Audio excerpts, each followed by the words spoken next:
నమస్తే, నేను సిరి. Unstoppable season 4 అయితే నడుస్తుంది. సో ఇందులో అయితే రామ్ చరణ్ గారి ఎపిసోడ్ షూట్ అయితే జరిగింది అని చెప్పేసి మనకి తెలుసు.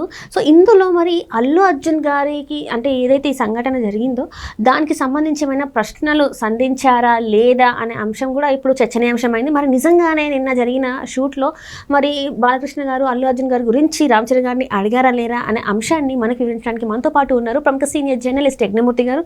నమస్కారం సార్. నమస్తే సార్. సార్, నిన్న షూట్ జరిగింది మనకి అన్స్టాపబుల్ సీజన్ 4లో రామ్ చరణ్ గారి ఎపిసోడ్ అయితే షూట్ జరిగింది.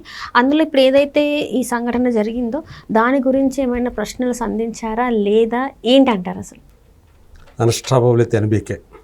సో ఇప్పుడు 4th సీజన్ దాదాపు ముగింపు దశకు చేరుకుంది. సో ఒకదానికి మించి ఒకటి ఆ షో అనేది పెద్ద హిట్ అయిందని మనకు తెలుసు. సో మనం ఒక సరికొత్త అంటే అన్స్టాపబుల్ సీజన్ 1 బిగిన్ అయినప్పుడు ఒక సరికొత్త బాలకృష్ణ మనం చూసాం.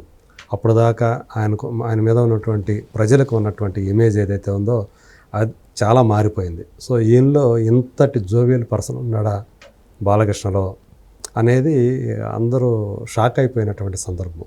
సో అలా ఆయన అంటే నేషనల్ లెవెల్లోనే ఒక హోస్టుగా చాలా మంచి పేరు తెచ్చుకున్నారు. అన్స్టాపబుల్ అనేది one of the top celebrity షోస్లో ఒకటిగా నిలబడింది. సో అంత సక్సెస్ఫుల్గా అది రన్ అవుతూ వస్తూ ఉంది. మొదటి 2 సీజన్లు ఫుల్గా 10 ఎపిసోడ్స్ జరిగాయి. 3rd సీజన్ మాత్రం లిమిట్గా 3-4 షోలకే పరిమితమైంది. ఇప్పుడు మళ్ళీ ఇది 10 వారాల పాటు వస్తూ ఉంది. సో అంటే ఇప్పుడు చివరి అంకానికి చేరుకున్నాము. 2-3 వారాలతో అయిపోబోతూ ఉంది. సో ఇప్పుడు లేటెస్ట్ దాంట్లో నిన్న షూట్ ఏదైతే జరిగిందో Ram Charan first time unstoppable షోలోకి అడుగుపెట్టారు. ఇప్పుడు దాకా ఆయన రాలా. మహేష్ బాబు, పవన్ కళ్యాణ్, ప్రభాస్, అలాగే ఈయన అల్లు అర్జున్ అయితే 2 సార్లు వచ్చారు. సో జూనియర్ ఎన్టీఆర్ రాలేదు. ఆయన ఎందుకు రాలేదో అందరికీ తెలుసు. ఇప్పుడు ఎవరైతే మనం top tier number 1 tier heroes అనుకుంటాం వాళ్ళలో ఒకడైనటువంటి రామ్ చరణ్ మిగిలింది. ఆయన కూడా ఇప్పుడు వచ్చారు. దానికి సంబంధించిన షూట్ జరిగింది. అయితే ఇప్పుడు చాలామందిలో ఒక ప్రశ్న మెదులుతూ ఉంది. ఎందుకంటే గత 3 వారాలుగా అల్లు అర్జున్ ఉదంతం ఏదైతే ఉందో సంధ్యా థియేటర్ దుర్ఘటన సంబంధించినటువంటి ఉదంతం అది ప్రస్తావనకి వచ్చిందా లేదా, దాని గురించి అడిగారా లేదా, ఇది చాలామంది మనసుల్లో మెదులుతుంది. ఎందుకంటే ఆయన కుటుంబానికి సంబంధించినటువంటి హీరో అల్లు అర్జున్ కూడా ఇద్దరు మధ్య అంటే వరుసకి బావమరుదులు అవుతారు ఇద్దరు కూడా, రామ్ చరణ్, అల్లు అర్జున్. రామ్ చరణ్ సొంత మేనమామ కొడుకి అల్లు అర్జున్, అంతే కదా. అల్లు అరవింద్ ఆయనకి సొంత మేనమామ రామ్ చరణ్కి. సో మరి వాళ్ళిద్దరి మధ్య ఎలాంటి అనుబంధం ఉంది? ఎందుకంటే ఇవాళ చూసుకుంటే కెరీర్ పరంగా చూసుకుంటే ఇద్దరూ కూడా ఒకరికి ఒకరు పోటీదారులుగా ఉన్నారు. మెగా వారసుడు ఎవరు అనేది చాలా కాలంగా నడుస్తుంది. చిరంజీవికి అసలైనటువంటి వారసుడు ఎవరు అంటే అపార్ట్ ఫ్రమ్ పవన్ కళ్యాణ్.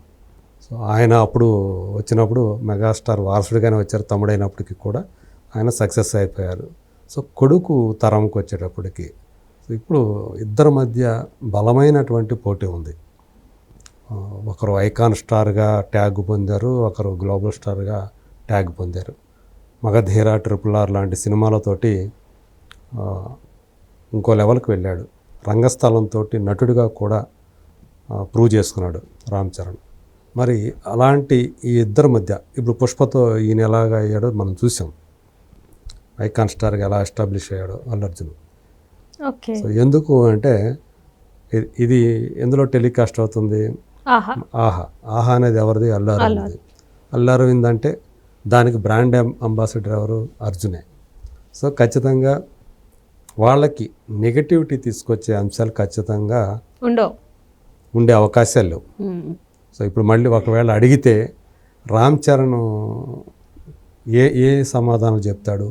అవి ఏమన్నా మళ్ళీ ఏమాత్రం మాట్లాడినా కాంట్రవర్సీకో ట్రోలింగ్కో దారి తీస్తాయి. సపోర్ట్ చేశాడా ట్రోలింగ్ అవుతాడు, సపోర్ట్ చేయకుండా గవర్నమెంట్ని సపోర్ట్ చేశాడా ఇక్కడ ఈ ఫ్యాన్స్ వీళ్ళందరూ కూడా వీళ్ళ మధ్య ఇంకా దూరం పెరిగే ఛాన్సెస్కి ఆస్కారం ఇచ్చినట్లు అవుతుంది. పైగా అది వీళ్ళ షోనే, వాళ్ళ కుటుంబానికి సంబంధించినటువంటి ఛానల్కి సంబంధించిన ఓటీటీ ప్లాట్ఫామ్ సంబంధించినటువంటి షో. కాబట్టి ఖచ్చితంగా ఇప్పుడు బాలకృష్ణ గారు అయినా సరే ఆయనకి ప్రతిసారి ఒక టీం వాళ్ళు ఎవరైతే ఆహా టీం వాళ్ళే ఎవరినైతే ఇన్వైట్ చేస్తున్నారో గెస్ట్గా వాళ్ళకి సంబంధించినటువంటి క్వశ్చన్స్ వాళ్ళే ప్రిపేర్ చేస్తారు. దానికి బాలకృష్ణ తనదైనటువంటి మేనరిజమ్స్, తనదైనటువంటి స్టైల్ని దానికి మేళవించి ఆయన అడుగుతారు. సో కంప్లీట్గా అక్కడ ఏదైతే ఉందో దాన్నే ఫాలో అవ్వకుండా అక్కడ ప్రశ్నలు తీసుకుంటారు.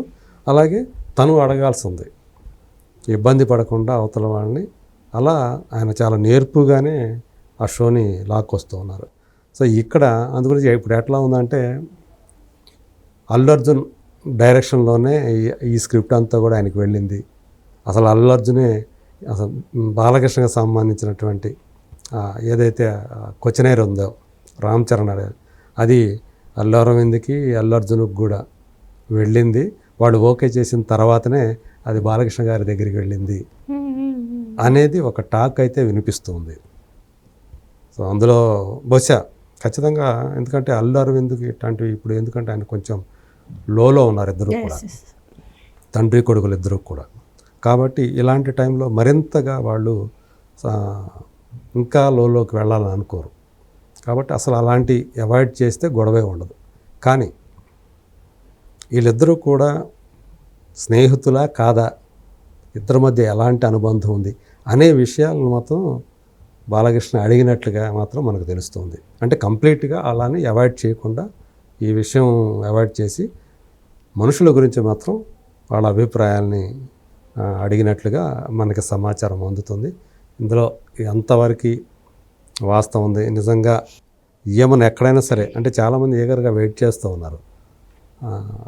శుక్రవారం రోజు టెలికాస్ట్ కాబోతోంది. సో ఏం బాలకృష్ణ గారు ఎలాంటి ప్రశ్నలు సంధించి ఉంటారు రామ్ చరణ్కి సంబంధించి, ఇటు తిరిగి తండ్రి కొడుకుల మధ్య అనుబంధం గురించి ఖచ్చితంగా అడుగుతారు. అలాగే ఉపాసన అనే ఆమె ఆయన జీవితంలోకి వచ్చిన తర్వాత రామ్ చరణ్ జీవితం ఎలా మారిపోయింది, క్లీంకార వచ్చిన తర్వాత. సో ఈ మధ్యకాలంలో క్లీంకార పుట్టక ముందు ఒక 10 ఏళ్ళు వాళ్ళిద్దరూ కూడా పిల్లలు లేకుండా ఉన్నారు. దీనికి సంబంధించి ఆ టైంలో కొన్ని రకరకాల వార్తలు ప్రచారంలోకి వచ్చాయి. సో వీటి గురించి కూడా ఆయన అడిగి ఉంటారు అనేది కూడా మనకి ఒక సమాచారం అందుతూ ఉంది. సో మొత్తానికి ఎక్కువగా ఫ్యామిలీకి సంబంధించిన అంశాలు కెరీర్తో పాటు ఇందులో ప్రశ్నలుగా రామ్ చరణ్కి ఆయన బాలకృష్ణ గారు సంధించారు. కాకపోతే ఈ ఉదంతం ఏదైతే ఉందో సంధ్యా థియేటర్ ఉదంతాన్ని మాత్రం పక్కన పెట్టినట్లుగా మనకు అందుతున్నటువంటి సమాచారం. రైట్, అది right, thank you so much. Thank you.